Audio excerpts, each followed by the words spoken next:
Welcome to Farm Year Daily, a Field Forward podcast. I'm your host, David Geiger. Today on Farm Year Daily, we're going to check out the farm of Bill Couser and talk about some honors he received this past week. Then a chat with the folks from Ground Level Dispatch about corn and bean prices and the new crop cash market. Please be sure to like and follow the podcast as well as our social media at Field Forward Pod. We would love to have you join our community, keeping folks informed about what is affecting our farmers. This is Farm Year Daily.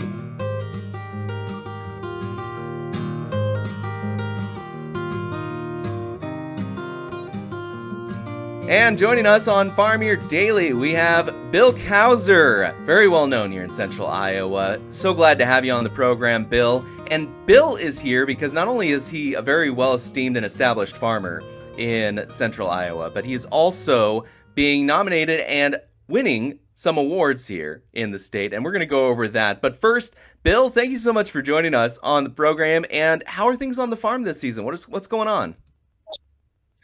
Well, I tell you, 2025 reminds me of 1993, except we don't quite have all the cities underwater. We've had a lot of moisture. The crops look phenomenal.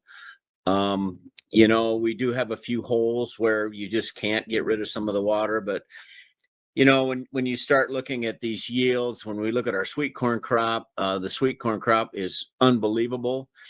You look at the beehives, because I'm a beekeeper too. The top super is starting to fill already. The flowers are blooming. It just doesn't get much better in Iowa. Just finished up Ragbri, and to see your state at 10 mile an hour, I tell you what, it's an incredible journey. Something I've been thinking about here too is with all this rain, I think I was talking to the state climatologist that said the second wettest July on record, only 93 was wetter. And you were just talking about that too. Yeah, it seems kind of strange. Well, actually, the stats I saw on TV yesterday was we are 1/10 wet.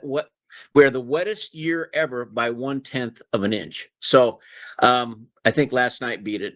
So anyway, it's been it's always nice to have moisture, but we're into seed corn and seed corn production. And I tell you what, detasseling this year has just been absolutely a challenge with mud and, machines getting stuck. But you got to go when you got to go. I know you're super big into biofuels too. You helped co-found Lincoln Way Energy over there near Nevada. And something I remember very vividly was that time I was out on your farm and I was watching some stover being baled, and that was pretty incredible for the cellulosic ethanol side. Do you think that's going to be a bit of a challenge in the future here this season? Well, what's interesting is when the DuPont plant was built, that was going to be the idea. And, now Verbio has taken that plant over and they're making biogas out of it. So it's been really exciting here in the Nevada area watching. We basically got two crops coming out of the field now with stover and with the dry based ethanol plant starch removal. And it's just at a pivotal point. I think the biggest challenge I have today is I'm old enough, I'm going to miss all the fun. We're trying to, when we look at today, when we get into the ethanol thing, I've been very involved in the Summit carbon pipeline, trying to get that through. And we just look at the environmental things that we're working on. We put in bioreactors, saturated buffers here the last couple of years, getting the results back from that, which is incredible. Going from 25 parts per million down to 2 coming out of these bioreactors. So a lot of stuff going on, a lot of testing going on, the pivot bios of the world in the fields. Tim is avid, with all these test plots out here, and it's just a real exciting time in farm. Other than and we've been through this after, 5 decades of this. We've seen prices up and down, but it'll come back. Just give it a chance. I am having a bit of a special program this Friday, but as a bit of a preview, it is the 20th anniversary of the Renewable Fuel Standard this Friday. As someone who has been on the front edge of that whole process as a farmer, what has renewable fuels and hopefully things like carbon sequestration and sustainable aviation fuel, what have that done? How's that been seen on the fields, on the ground, on your farm? Well, as you know, I can take that a little bit further. I think I've been to DC 7 times since Christmas, and trying to make sure that we have a seat at the table, because it really boils down to policy first. When you look at these ethanol plants, and being one of the founders of iRenewable Fuels and hiring Monty Shaw, and we look at that voice there and that association. It's massive what it does, and the respect it has across through the whole industry. But we're just trying to make sure that we have policy in place, that we as ethanol producers have the confidence to continue to add on, build up. When I put my farmer cap on, we're going to see 300 bushel corn here really soon. And the fastest this come on, I just really think, I hope, and in the next few years, and I know it's not if, it's when, we're going to hit 400 bushel.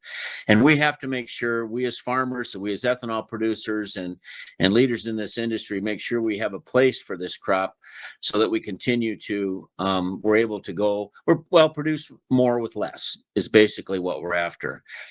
And it's going to be a challenge. We look at, there's fewer farmers, so these farmers are getting bigger. And how do we make sure that a lot of these new innovations are simple, so every farmer can use it and every farmer can afford it? I think that's what the most important part of us old guys is, to make sure that our sons and daughters can come back to these farms and continue the legacy. As part of the legacy, I'm glad you mentioned that, because that is a perfect segue into my next note. And that is, you were just named the recipient of the 2025 Kleckner Global Farm Leader Award. And that's presented every year by the Global Farmer Network. And I wanted to just go over that. Can you tell me about that process and how it feels to get that type of acknowledgement? Oh, I tell you, that was such a shock. 4 years ago, I was inducted in Germany to be part of this group. There's 280 of us, 292 of us now, in 70 different countries in 6 continents. And what this whole group used to be called Truth About Trade, and Mary Boat is our CEO. And to be able to bring in new people every year, like this year, we just finished up a week in Costa Rica, training 15 new members on how to present themselves and tell their story to their local governments, or to the country, to whoever they get asked to speak with.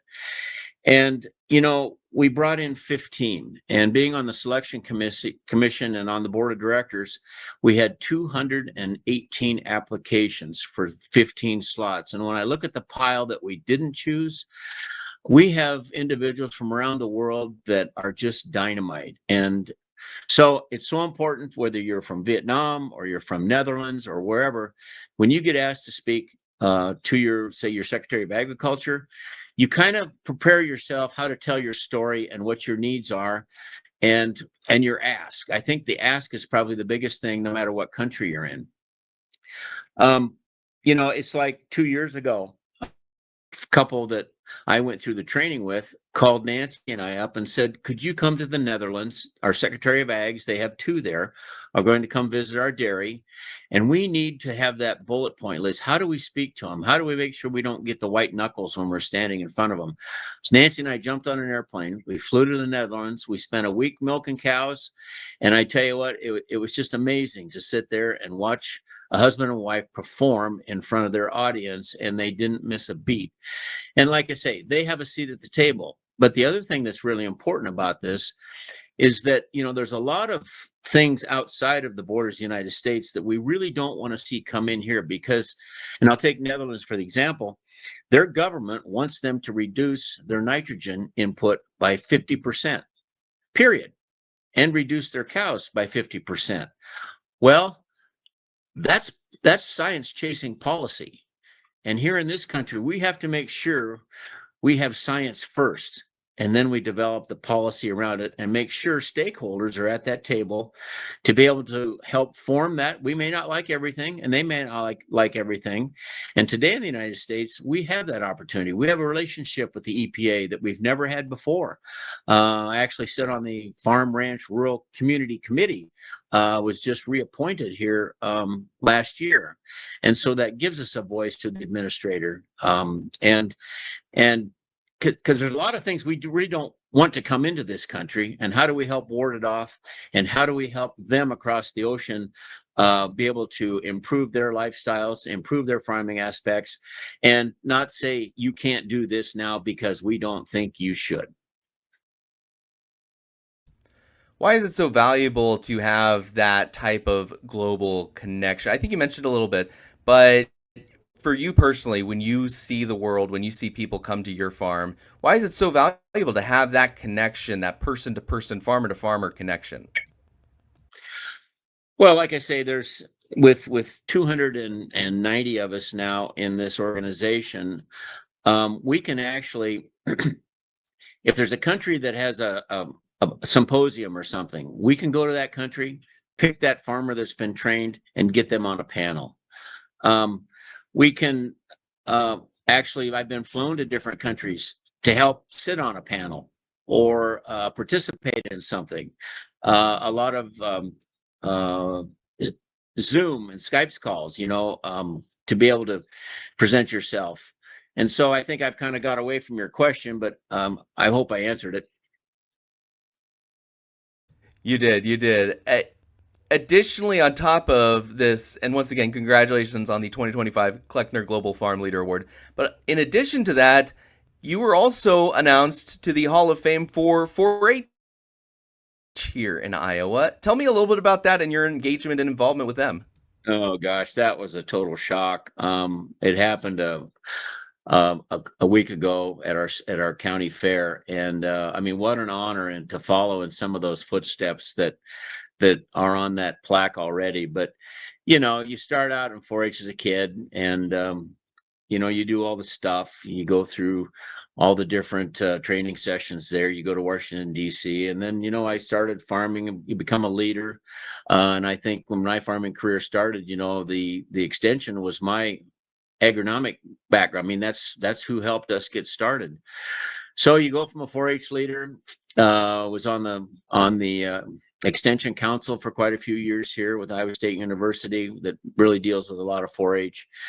And then your kids get in 4-H, so all of a sudden your wife ends up on the board of the 4-H board and the county board, and your beef superintendent, and you go through that age, that series, and then all of a sudden you back up and you say, now it's somebody else's turn to go through that cycle, to really experience what FFA and 4-H is all about. Because I tell you what, these kids today going through these programs, we don't need to worry about the future. They're out there. We just got to make sure we keep them kind of pointed in the right direction. And when they start to talk, you listen first and see exactly what their issues are, because there's a lot of choices out here in this world, as there was when I was 1973 when I graduated. But it just seems like there's a different way here. There aren't as many farm kids as there used to be. And how do we get those people in the cities and towns of central Iowa and around the country involved in a flower project, a sheep project, a calf, whatever that is? It's just so important. Bill, as all of this kind of came together in this single week, I think too, we were chatting a bit before how you are going to be even hosting some Secretary of Agriculture here on your own farm in the next week. This has been a massive week for you. So much is going on. Yeah, I'm really excited about this next week at the state fair going on. Monday we're going to host, like I say, all the we this is the 17th year of the Iowa Renewable Fuels Tour in Iowa, and we invite staffers from DC, and we've got about 70 of them coming out, and Monty Shaw leads that charge. And so this is probably the first year in many years they're not going to visit our farm, because they decided to go a different direction across Iowa, which they should. They should mix this up, because there's other producers out there that they need to see in other plants. Um, to Wednesday. Senator Annette Sweeney just called me and hosting the Secretary of Ags of Canada, and at a dinner at the Cattlemen's Quarters at the Iowa State Fair. I mean, what an opportunity! And I was just in DC here a couple months ago, and I know the ambassador there, and she invited me into. We just talked about trade because we had been in a meeting before, and she found out I was in DC, and she called me. She says, "Let's just come talk." And 2 hours later, I walked out, and we did. We talked about those tough issues that's going on between Canada and now, and I can go back to my associations, whether it's national or state, and say, these are some of the issues that we can actually sit at the table and talk about. Friday we're going to go down and the foundation Cattlemen, we're going to hand out scholarships, and what an opportunity to be able to present scholarships to these kids to make sure they have a future. And then Saturday is the induction of the award from the 4-H. So yeah, it's been kind of crazy. I mean, David, I'm truly humbled. I'm just a farmer and a beekeeper and a cattleman and a father and now a grandfather. And I can honestly say I've never had a job. Someday I'm going to get a real job like you guys, get a paycheck. Bill, I feel like you're putting a lot of weight on that word just. I'm sorry. That's just I'm just, and then you list 10 things. I think you're putting a bit of weight there. Well, it is. But, when you live in this part of the world and you look at what, after 5 generations, my dad and I started picking seed corn 57 years ago. And to think just the technology and the pickers and the technology and the seed. And like I say, there's so much yet to come. And, you look at the legacy of being able to hand this over to your sons and daughters, and how blessed can you be in life to be able to do that, and to think that they want to strive and they want to work hard and they want to bring new things to the table. And when I hear Tim speak now, he starts talking about things that I have no clue what he's talking about. But the young people his age are shaking their heads and asking questions, and how do I get it and how do I do it? And, Tim's out today. It just rained, a half an inch. They got 2 drones in the air. I mean, they're still spraying because they can today because of technology. And so, every time you turn your head around, there's something new that's either over your head, under the ground, or you're just learning all the time. You can't turn it off. I'm hearing kind of some pretty big optimism about what the future for agriculture holds over there. Is that how you characterize it? You think the future of agriculture is bright?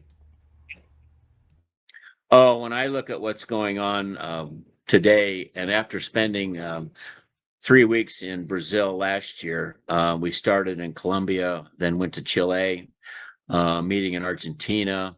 My friend picked me up from Uruguay and took me to his farm and ranch.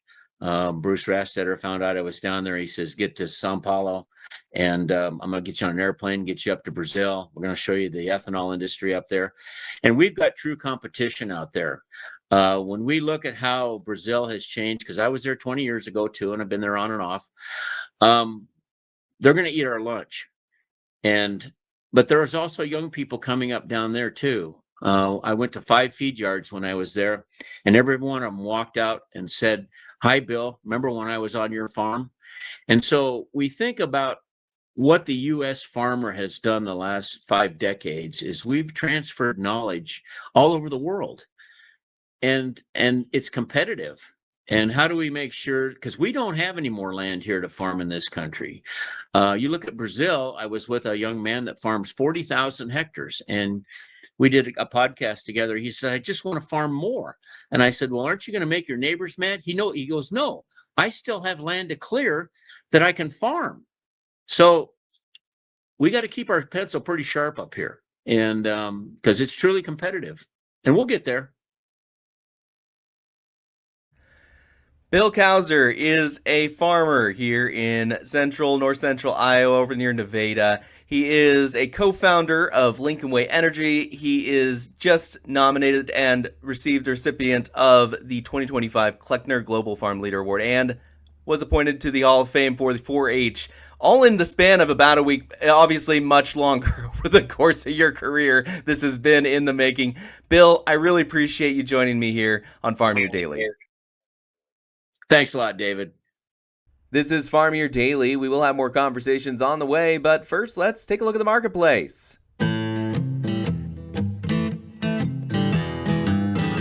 And it was a mostly weaker close in the grain trade for Wednesday. September corn down a penny and 3/4, 3.79 and 3/4. December 3/4 of a cent lower, 4.01 and a quarter. Soybeans in September 6 cents down, 9.65 and a half, with November falling 6 1/4, 9.84 and a half. Soybean meal in September $4.40 a ton in the red at $272.60. September wheat a quarter penny higher, 5.08 and a half, with December rising 3/4 of a cent, 5.29 and a quarter.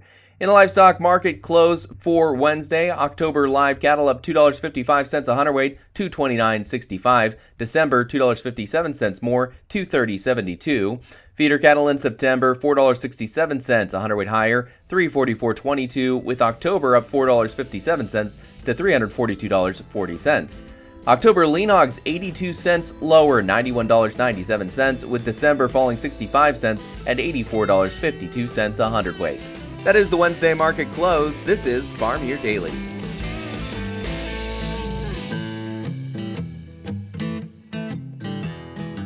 And joining me on Farm Here Daily, we're going to chat with our friends with the Ground Level Dispatch. It breaks down the markets twice a day, giving farmers the essential information they need on grain prices and input costs, helping them make smarter marketing decisions. If you're interested in cutting through the noise and knowing what matters, go to groundleveldispatch.com and subscribe today. And with us for the Ground Level Dispatch, we have Reese Drenth. Reese, thank you so much for joining me again on Farm Your Daily. And I was looking at your guys' emails, and something that struck me the last couple of days was the marker for December corn and November beans, that $4, $10 mark. We are now below both of those markers. Can you kind of tell me what that means or symbolizes to you as someone who looks at the markets? Yeah, and appreciate you having us. We'll start with corn. Corn futures today here on Wednesday, the 6th. The high for the day is 402. The low for the day is 397. And as we're recording this here at about 11 a.m. Central, we're at 397 and a quarter, so a quarter cent off the low. So basically today we failed to hold $4 December corn futures. You know, September futures have been sub $4 for a while now. December is the bogey, right? The new crop contract. Now we're sub $4 here. To us, the corn market's probably more interesting than the bean market because it's hard. It's going to be hard to find a bottom here on corn. You know, we all know there's a huge crop coming. Crop conditions have never been higher this time of year. Yield estimates are going crazy. If you follow them on X or whatever wires you read or, you know, things you subscribe to, the market is anticipating a very, very big crop. And so the fact that we failed to hold $4, which, if anything, is just a psychological threshold, right? Whether we're going to cross it or not. Just like when you rally corn futures, are we going to cross through 450 or are we going to cross through $5 on the upside? The same thing applies on the downside. The fact that we didn't hold it today likely means there's more pain ahead. And the problem is that we're making new contract lows every day as we evaluate this crop. And there's not really a good spot on a chart to where we'd say, yep, that's a hard stop. Traders will have a hard time, you know, just hitting the pause button on selling corn futures. So, you know, as far as what it means, in my opinion, in our opinion at Ground Level Dispatch, there's more pain ahead on corn futures, which is unfortunate. On soybeans, the story is a little different. We tried to trade $10 on the November contract yesterday, and we failed kind of miserably there on the close. You know, for the day yesterday, the high was 10.02, the low was 9.89. So about a 12-cent range on the day. And again, we had a really ugly close to finish sub $10. And today the market's following through on that action, you know, and right now we're down 9.25 cents, and we've sold this thing all the way down to 9.80. The difference on beans versus corn is that we have a point on the chart to where prices have been lower in recent history. Back in the the 9th of April, the low price on November beans is 9.71 1/4. So again, we're about 10 cents away from that at this point. And to us, the bean market's oversold. From a chart perspective, from a technical trading perspective, we're oversold. From a fundamental perspective, the Chinese have kind of stopped buying beans, and we'll get the U.S. beans, and we'll get into that a little bit later. But at least we have a point on a chart about 10 cents lower to where traders would be like, well, should we take it past this point or not? And so that might, again, combined with the, technical oversoldness, for lack of a better term, of the November contract, that might be a short-term stopping point. Again, that's the difference between corn and beans. Corn, there isn't a point on the chart we can point to and say, we should probably stop here and reassess. Beans, it's about 10 cents lower than where we're trading today. So hopefully that helps. But I mean, I would sum it up as look out corn, and, maybe we'll get a pause here in soybeans. Speaking about the potential bumper crop you mentioned earlier, let's talk about the new crop and what that is looking like cash-wise. What are you guys watching there? Yeah, so last week we touched on the old crop cash market, okay? And the moral of that story was there's a lot of corn and soybeans moving to the market across the countryside, whether it was to the elevator, whether it was to the ethanol plant or the rail terminal or the river delivery house, grain moving everywhere. Okay, we still see that function happening as guys kind of give up on the old crop they have left in the bins, and they know that they got a big crop coming.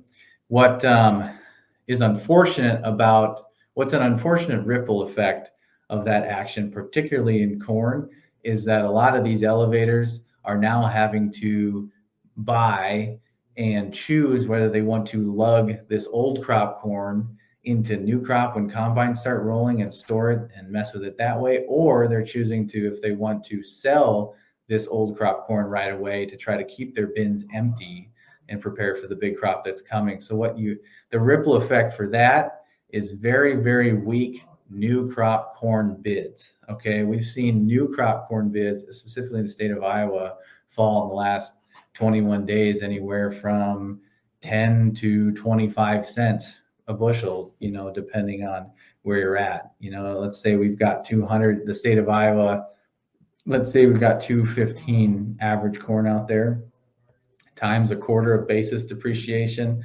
That's like $53 an acre that farmers in theory have lost in basis depreciation here just at the posted bid at the elevator. And again, that's a ripple effect of the old crop corn getting in the way of what is perceived a huge new crop coming at them in here in a couple months.